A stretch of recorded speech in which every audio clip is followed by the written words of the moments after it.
नमस्कार। डीडी झारखंड की इस खास पेशकश संभावनाओं के वेब्स में आप तमाम दर्शकों का स्वागत है। मैं हूं दिवाकर कुमार और हमारे साथ स्टूडियो में दो खास मेहमान हैं। सबसे पहले हम परिचय कराते हैं अनुज कुमार चौधरी जी से। आपका बहुत बहुत स्वागत है अनुज जी, और आपको बहुत सारी शुभकामनाएं, ढेर सारी शुभकामनाएं कि आपने वेब्स सबमिट के लिए अपने आप को, अपनी उपस्थिति दर्ज कराई है और आपका सिलेक्शन हुआ है। और आप मुंबई में 1 से 4 मई तक जो ये वेब सबमिट होने जा रहा है उसमें आप अपनी बात भी रखेंगे। और आप झारखंड के एक युवा फिल्म मेकर हैं। आपने हालांकि कंटेंट की दुनिया में अभी कदम रखा है, इसके पहले आपने इंजीनियरिंग किया है। तो कंटेंट की दुनिया किस तरह से आपको रास आ रही है और वेब्स किस तरीके से एक बड़ा मंच युवाओं के लिए हो सकता है, वैसे लोगों के लिए हो सकता है, स्टूडेंट्स के लिए हो सकता है जो एक तरीके से बड़े मंच पर नहीं पहुंच सकते हैं या जिनकी कल्पना, जिनकी रचना दुनिया तक नहीं पहुंच पाती है, वैसे लोगों को वेब्स एक मंच देगा। तो वेब्स क्या कुछ है और कैसे ये मंच दे रहा है, और अनुज जैसे जो गुमनाम लोग हैं उनको किस तरीके से ये मेन स्ट्रीम में, मेन फलाफल पर लाएगा, इस पर भी हम चर्चा करेंगे। दूसरे मेहमान हमारे साथ डॉक्टर देवव्रत जी हैं। आपका भी बहुत बहुत स्वागत है सर। ये प्रोफेसर हैं और HOD हैं जर्नलिज्म डिपार्टमेंट में, केंद्रीय विश्वविद्यालय झारखंड में। आपका भी बहुत बहुत स्वागत है सर। तो हम दोनों से ये समझने की कोशिश करेंगे कि 1 से 4 मई तक ये जो मुंबई में वेब समिट होने जा रहा है, इसके जरिए भारत सरकार किस तरीके से जो कंटेंट क्रिएट का दुनिया है उसको एक, जो हम कह सकते हैं, वैश्विक बाजार में भारत को उतारने की कोशिश कर रहा है, और किस तरीके से ये एक बाजार उन युवाओं के लिए, जैसा कि आप हमारे साथ देख रहे हैं, स्टूडियो में बैठे हुए हैं, उन मेहमान से भी हम समझेंगे कि आखिर उन्होंने क्या कुछ कंटेंट दिया था और कैसे उनके कंटेंट को एक मुकाम मिलने जा रहा है। इस पर भी हम समझने की कोशिश करेंगे। सबसे पहले आपके पास, और आपको बहुत बहुत शुभकामनाएं एक बार फिर से हमारी तरफ से। अनुज जी, किस तरीके से आपने क्या कुछ और कैसे रजिस्ट्रेशन किया और क्या आपकी प्रक्रिया रही इस दौर में पहुँचने की? जी, सबसे पहले तो मुझे बहुत खुशी है कि मेरा सिलेक्शन हुआ इधर, और ये फर्स्ट टाइम है इंडिया में जहाँ पे कि पीएम्स ऑफिस से डायरेक्टली इनिशिएटिव लिया गया है कि इंडिया के जितने भी क्रिएटर्स हैं एंटरटेनमेंट इंडस्ट्री में, चाहे वो गेमिंग हो, एनिमेशन हो, फिल्म मेकिंग हो, इन सब को एक साथ में लाके एक प्रेजेंटेबल स्टेज पे हम लोगों ने इसको एग्जीक्यूट किया है जी। और this is a market place for producers, distributors and everyone who is looking for projects and in the entertainment business. तो मुझे इस बारे में तो सोशल मीडिया से पता चला। ये कंपटीशन, वेव्स में कॉम्पिटिशन्स भी हैं, 32 तरह के कॉम्पिटिशन्स हैं, 32 टाइप्स ऑफ कॉम्पिटिशन्स। तो उनमें से एक में मेरा सिलेक्शन हुआ एज अ फाइनलिस्ट। तो ये कंपटीशन चला आ रहा है नवंबर दिसंबर से जी, और फाइनल स्टेज अभी ये आके हमारा कंक्लूजन हुआ है। तो इस पूरे जर्नी में मिनिस्ट्री ने भी बहुत सपोर्ट किया, बहुत कुछ सिखाया कि कैसे अपना प्रोजेक्ट पिच करना है, कैसे पिच डॉक्यूमेंट बनाना है, कैसे आइडियाज़ को क्लियरली प्रेजेंट करना है, और ये सारी चीज़ें उन्होंने हेल्प की। तो उनके गाइडेंस के थ्रू मैंने अपना प्रोजेक्ट पिच किया और भगवान के भरोसे चलिए ठीक है। अनुज ने एक बाजी मारी है और ये विश्व ऑडियो विजुअल और मनोरंजन शिखर सम्मेलन जो मुंबई में होने जा रहा है, तो उसके जरिए ऐसे कई अनुज आपको इस बार देखने को मिलेंगे। और निश्चित तौर पर सूचना और प्रसारण मंत्रालय की एक बड़ी पहल है और प्रधानमंत्री नरेंद्र मोदी की सोच का ये परिणाम है कि जो देश में कंटेंट क्रिएटर है, चाहे वो प्रोड्यूसर्स जिसकी बात अनुज कर रहे हैं कि किस तरीके से जिनको एक मंच नहीं मिलता था उनको इस तरीके से मंच मिला है, और बता भी रहे हैं कि कैसे मंत्रालय की ओर से उनको तरासा भी गया है कि कैसे आप अपनी चीज़ों को रख सकते हैं, प्रेजेंट कर सकते हैं, ताकि दुनिया के मार्केट में आपकी पहुँच हो। और जो भारत के युवा है, कहा भी जाता है कि भारत में जो युवा पौध है वो निश्चित तौर पर आने वाले दिनों में वर्ल्ड पर राज करेगा। तो कैसे राज करेगा, उसमें वेब्स अपनी भूमिका निभा सकता है। सर, आपको क्या कुछ लगता है?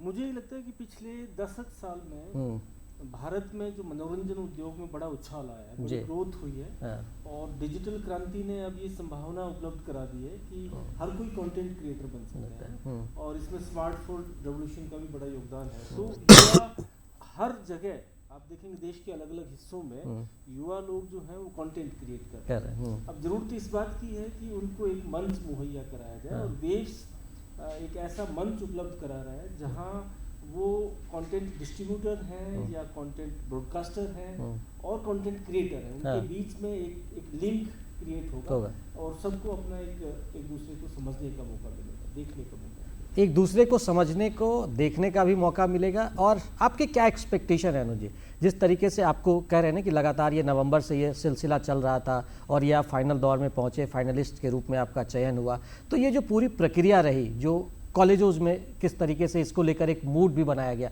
बाकायदा रोड शो हम लोगों ने IIM में यहाँ पे रोड शो आयोजित किया था कि कैसे हम यूथ को इसके जरिए जोड़ सकते हैं कि वेब्स के बारे में उनको जानकारी हो और वो अपने कंटेंट को वेब्स पर दे सके। तो आप एक पहली सीढ़ी के तौर पर हमारे दर्शकों को समझाएं कि आगे अगर उनको मौका मिलता है तो वो अपने आप को कैसे इससे इनरोल कर सकते हैं। हाँ, ये तो फर्स्ट टाइम था जो वेव्स इंडिया में हो रहा है जी। इसके बाद साल दर साल ये होते रहेगा। हाँ। मुझे तो सोशल मीडिया से पता चला, एज आई सेड, बट हमारा गवर्नमेंट और ये एंटरटेनमेंट और मीडिया फ्रेटर्निटी बहुत प्रोएक्टिवली स्टेप्स ले रहा है इस चीज़ों को प्रमोट करने के लिए जी। तो पूरे सोशल मीडिया पे अगर आप हैं तो आपको वेव्स दिख ही गया होगा कहीं ना कहीं। तो यही है। हाँ, चलिए ठीक। अनुज, एक चीज़ और चाहेंगे कि आपके कंटेंट में ऐसी क्या चीज़ थी जो आपने प्रेजेंट किया, आपने किस थीम को लेकर अपनी चीज़ों को रखा, प्रेजेंट किया, ताकि वो अट्रैक्शन का कारण बना? जी, मेरा कंटेंट एक्चुअली इंडिया में एनिमेशन और VR और गेमिंग, इसका मार्केट प्लेस बहुत लिमिटेड है। हाँ।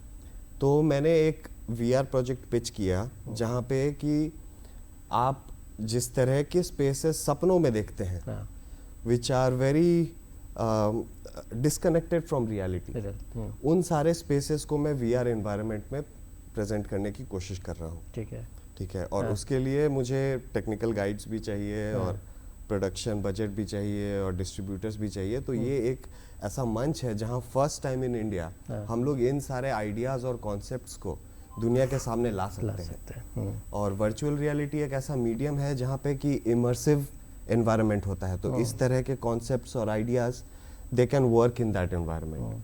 अगर आप स्क्रीन पे देखते हो उस तरह के एनवायरनमेंट्स तो उस पर डिफरेंट इफेक्ट आता है, और आप वर्चुअल एनवायरनमेंट में देखते हो तो उसमें एक डिफरेंट इफेक्ट आता है। तो ये एक वर्चुअल दुनिया की रियलिटी भी है, कह सकते हैं कि आने वाले दिनों में जो हमारा यंग जनरेशन है वो किस तरीके से गेमिंग में खोया हुआ है, किस तरीके से मोबाइल के सामने उसके पास बहुत सारी दुनिया है, असीम संभावना है, वो देखता है और वो करने की कोशिश भी करता है। हमको लगता है कि आज के जो बच्चे हैं 8 साल 9 साल 10 साल, अपने ज़माने में तो हम लोग सोच भी नहीं सकते थे कि किस तरीके से मोबाइल पे हम गेम खेल लेंगे या टीवी पर बहुत होता था तो हम लोग गेम खेलने के लिए गेम जोन में कभी कभी बड़े शहरों में जाते थे तो वो प्लेटफॉर्म मिलता था। आज वो नहीं है, आज आप घर बैठे ये तमाम तरह की चीज़ें कर सकते हैं। और अनुज की जो कल्पना है कि किस तरीके से वर्चुअल और रियल दुनिया का समावेशन किया जाए, तो हमको लगता है सर कॉलेजों में इस पर फोकस होना चाहिए कुछ। क्या कॉलेजों में गेमिंग को लेके काफ़ी गेमिफिकेशन के जरिए जो है पढ़ाई लिखाई और लर्निंग प्रोसेस में वो शामिल हो रहा है। लेकिन अभी जो पिछले कुछ सालों में 2-3 सालों में जो AI आ गया, AI भी उसमें एक नया रंग भर देगा कहना चाहिए, क्योंकि AI ने बहुत सारी जो कोडिंग है, बहुत सारी चीज़ों को आसान बना दिया है। AI आधारित बहुत सारे ऐसे सॉफ्टवेयर और प्लेटफॉर्म आ गए जो फ्री हैं और युवा उसमें बहुत कुछ कर रहे हैं। मतलब मैं तो ये मानता हूँ कि उसका सही यूजर है वो तो यूथ ही है, यूथ जो है टेक फ्रेंडली है और वो बहुत जल्दी चीज़ों को सीख भी रहा है और उसी के मन में बहुत नए नए विचार भी आ रहे हैं। तो ऐसे में जो वेव्स है, वेव्स उस दिशा की तरफ मैं कहूँगा कि पहला कदम है और उम्मीद करें कि ये हर साल हो और हर साल हो उसमें इस बार हो सकता है कि कम लोगों से इस तरीके के नए कंटेंट क्रिएटर हमारे सामने निकल कर सामने आए। जिस तरीके से अनुज का जो बैकग्राउंड है वो भी मैं थोड़ा बताऊं, बीटेक इन्होंने किया है, उसके बाद से इनका रुझान जो हम कहते हैं कंटेंट क्रिएटर के रूप में, या जो इनके अंदर जो रचनात्मकता थी, हिंदी में जो वर्ड हम लोग बोलते हैं कि कैसे हम अपनी चीज़ों को लोगों के सामने रख सकते हैं कि भाई जो वर्चुअल हम सोचते हैं कि क्या भगवान मेरे सामने है क्या, तो इस तरह की जो चीज़ है उसको कैसे रियल दुनिया में उतारें, तो वो गेमिंग के जरिए हो या वर्चुअल वीडियो विजुअलाइजेशन के जरिए हो उसको उतारने की कोशिश कर रहे हैं। तो ये सफ़र कैसा रहा इंजीनियरिंग से एक तरीके से चेंज करना क्रिएटिव फिल्म मेकर की ओर, ये थोड़ा समझ में नहीं आता है तो थोड़ा दर्शकों को बताएं, क्योंकि बहुत के मन में ये इच्छा होती है लेकिन हो सकता है दबाव की वजह से वो इनिशियल स्टेज में अपने घर में पेरेंट्स के दबाव में होता है, कह रहे नहीं इंजीनियरिंग कर लेते हैं, मेडिकल कर लेते हैं, SSC कर लेते हैं, UPSC कर लेते हैं, लेकिन वो कहीं ना कहीं दबा होता है उनके अंदर जो एक क्रिएटिविटी होती है। तो ये कैसे आपने फिर निकाला? देखिए, इस पे ये तो एक अलग ही कहानी है, ये जो मेरा जर्नी है इंजीनियरिंग से आर्ट तक, अलग ही कहानी है। बट एक चीज़ मैं बोलूँगा कि इंडियन यूथ जो टीनेजर्स होते हैं और 20s में जो होते हैं उनको पता नहीं होता है कि जीवन में करना क्या है ना। तो उनके पास उपाय होता है जो पापा मम्मी कहते हैं वो करो। तो आप इंजीनियरिंग करते हो या उस तरह की चीज़ें जो ग्रेजुएशन डिग्री एक लेते हो जी। जब आप वो डिग्री कंप्लीट करते हो तब आपको समझ में आता है कि मुझे ये चीज़ पसंद है भी कि नहीं, मैं इसमें अपना लाइफ बिता सकता हूँ कि नहीं बिता सकता हूँ। तो मेरे फाइनल ईयर में मेरे दोस्त लोग सब बात कर रहे थे कि क्या करना है आगे, बीटेक के बाद कुछ तो करना है, एमबीए करना है या ये इंडिया में जो रुझान है। तो मुझे लगा कि यार जब अपना ट्रेड चेंज कर ही रहे हो, आप साइंस से कॉमर्स में शिफ्ट हो ही रहे हो, तो बचपन से अगर मैं ड्राइंग वॉइंग करता हूँ तो उसमें एक बार ट्राई करके देखता हूँ। तो लकीली मेरे पेरेंट्स सपोर्टिव थे, तो उन्होंने मुझे मौका दिया और मैंने सत्यजीत रे फिल्म एंड टेलीविजन इंस्टीट्यूट का फॉर्म भरा और एग्ज़ाम दिया और उसमें एक बार में मेरा हो भी गया जी। तो फिर मैं जब इंस्टीट्यूट में आया तब मेरे लिए एक नई दुनिया खुल गई सामने कि भाई यहाँ तो मैं कुछ कर सकता हूँ।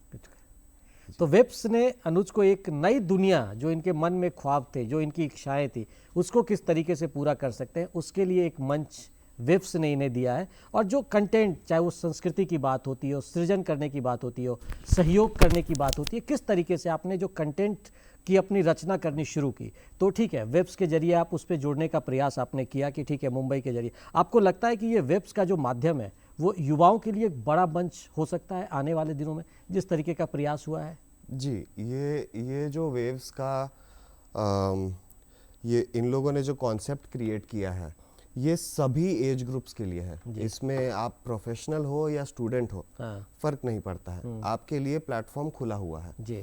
तो मैं भी स्टूडेंट हूँ, अभी फाइनल ईयर में हूँ, तो मुझे भी इस काफ़ी एनकरेजमेंट के साथ इस कंपटीशन में पार्टिसिपेट करने के लिए बोला गया और मैं काफ़ी अपना ऐसा नहीं सोच रहा था कि स्टूडियो से कॉम्पीट कर रहा हूँ या स्टूडेंट से कॉम्पीट कर रहा हूँ। ठीक है, इसमें सारे जगह सारे एज ग्रुप्स के लोग थे और सब क्रिएटिव्स थे। ठीक है, और उसमें ऐसा कुछ नहीं था कि it is reserved for this particular set kind of people. आप किसी भी बैकग्राउंड से आते हो, किसी भी एज ग्रुप से आते हो, आप पार्टिसिपेट करो। ठीक है, there is an excellent jury who will judge you on the basis of your merit exactly। yes। उसमें ये नहीं सोचा जाता है कि आपका बैकग्राउंड अगर मीडिया से नहीं है तो आप कैसे compete करोगे। बिल्कुल नहीं, वो ओपन मतलब है। आपके अंदर क्या काबिलियत है ये सबसे इम्पोर्टेंट है और यही जज और ज्यूरी ने इस बार किया है। और वेब्स निश्चित तौर पर वैसा ही मंच, एकाएक अगर कोई 40 साल के बाद चाहता है कि हम अपनी जो मेरी अंदर की इच्छाएं हैं, मेरी अंदर की जो क्रिएटिविटी है, उसको कैसे हम एक्सप्लोर करें, तो वेब्स वो मंच दे सकता है। किस तरह, एक चीज़ और सर इसमें बहुत अच्छा चीज़ है कि ये भी वेब्स में है कि सारे रीजनल लैंग्वेजेस को इसमें शामिल किया गया। आप कंटेंट चाहें तो रीजनल लैंग्वेज में बहुत ज़्यादा दे सकते हैं और लगातार उस पर फोकस भी है कि कैसे क्षेत्रीय भाषाओं में लोगों को कंटेंट मिले। लगातार ये बात भी हो रही है कि स्कूल के जो पढ़ाई है उसमें किस तरीके से इसको शामिल किया जाए, तो उस क्षेत्र में भी वेब्स आने वाले दिनों में जो क्षेत्रीय भाषाओं के कंटेंट क्रिएटर है उनके लिए भी हमको लगता है कि एक मंच देगा।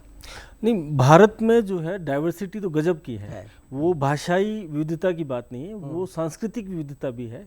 तो ऊपर से कश्मीर से आप कन्याकुमारी तक देखें या गुजरात से अरुणाचल प्रदेश तक देखें तो वो डाइवर्सिटी इतनी है कि आइडियाज़ की कमी नहीं है। संदर्भ अलग अलग हैं।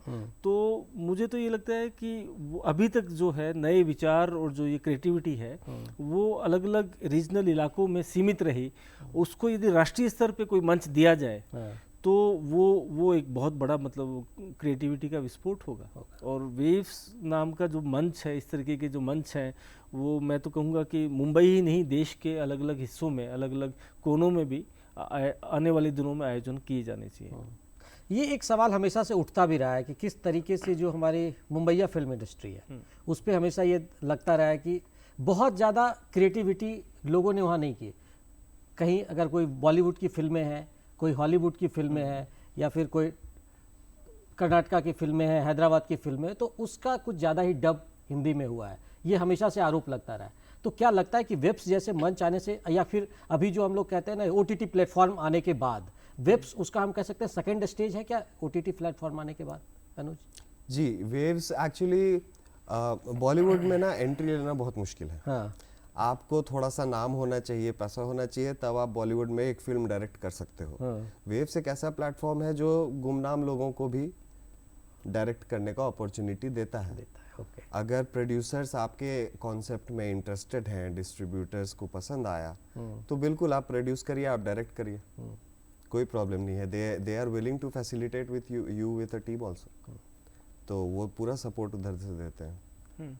नहीं, उसमें एक बड़ा कारण पहले ये था कि बड़े बजट की जो फिल्में हैं उसमें ज़्यादा एक्सपेरिमेंटेशन की गुंजाइश नहीं है।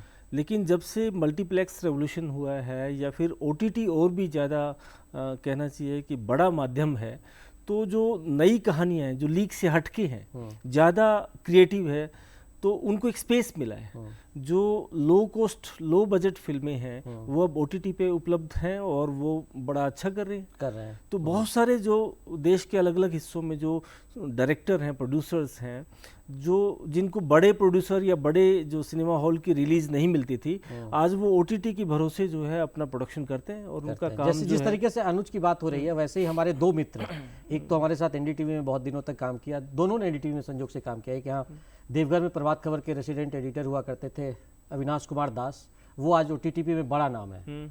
और अनु सिंह चौधरी, उसने भी आज के डेट में कभी उसकी एक अभी फिल्म जस्ट मिसेज आई है, उसका कंटेंट उसी ने लिखा है। ये दोनों रांची के हैं। यस।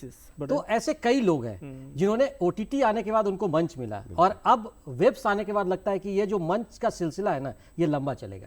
क्या ये सबके लिए खुल गया ना, स्टूडेंट्स के लिए, प्रोफेशनल्स के लिए, सबके। पंचायत जो वेब सीरीज है उसकी सफलता देखिए, और अभी जो है दुपहिया उसकी सफलता देखिए, तो उससे पता चलता है कि गाँव के भी जो दर्शक हैं।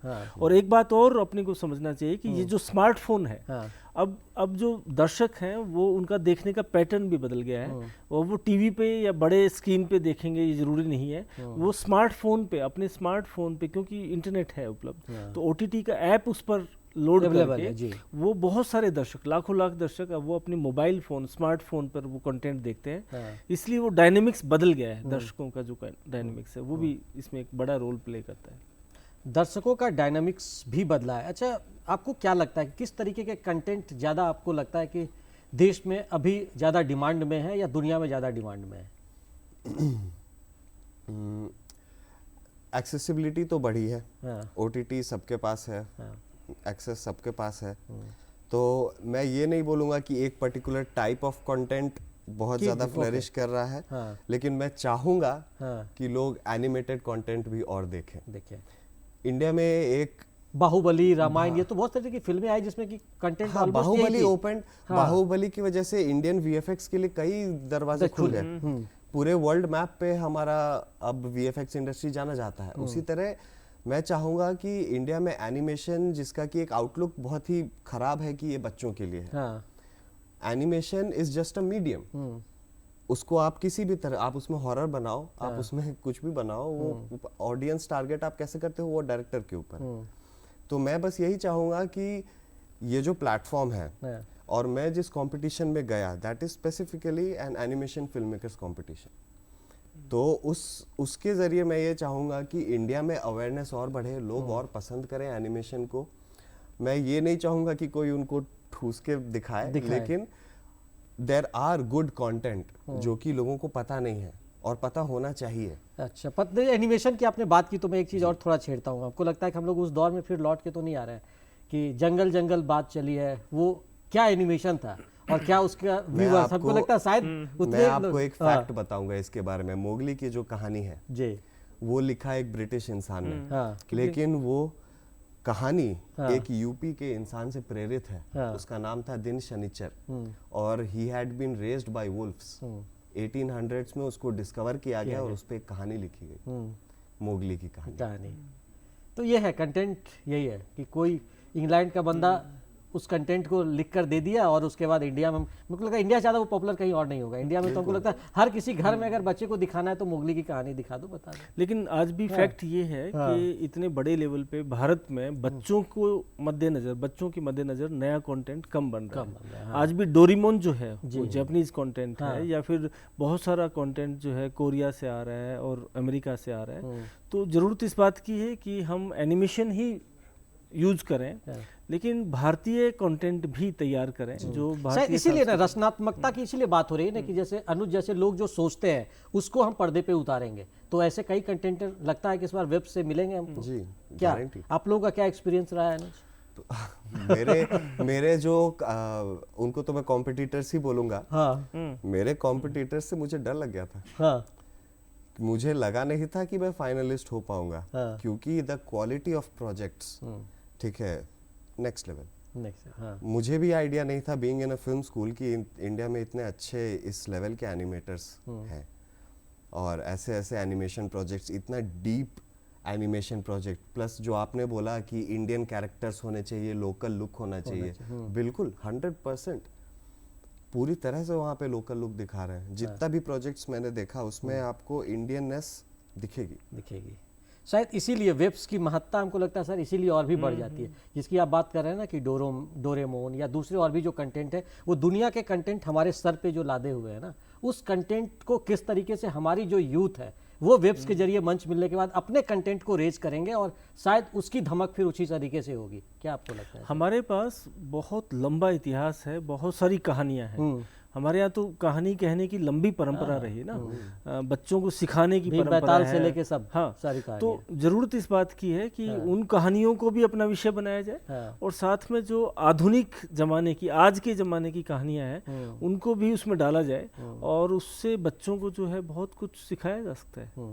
और ये अनुज ने एकदम सही कहा कि हमारे यहाँ एक परसेप्शन है बहुत बड़े लेवल पे कि एनिमेशन का मतलब है बच्चों के लिए, जबकि यूरोप में या पश्चिम में एनिमेशन जो है उतने ही चाव से बड़ों द्वारा भी देखा जाता है, और ये उतना ही प्रभावशाली। ज्यादातर हमको तो लगता है कि हॉलीवुड की ज्यादातर जो मूवीज है उनमें एनिमेशन का बहुत ज्यादा इस्तेमाल, 3D और 4D का बहुत ज्यादा इस्तेमाल है। आप चाहे कोई भी हैरी पॉटर से लेके कोई भी सीरीज आप निकाल एकदम उधर ये डिस्टिंक्शन नहीं है कि अगर हमने एनिमेशन यूज किया तो वो बच्चों के लिए हो जाएगा।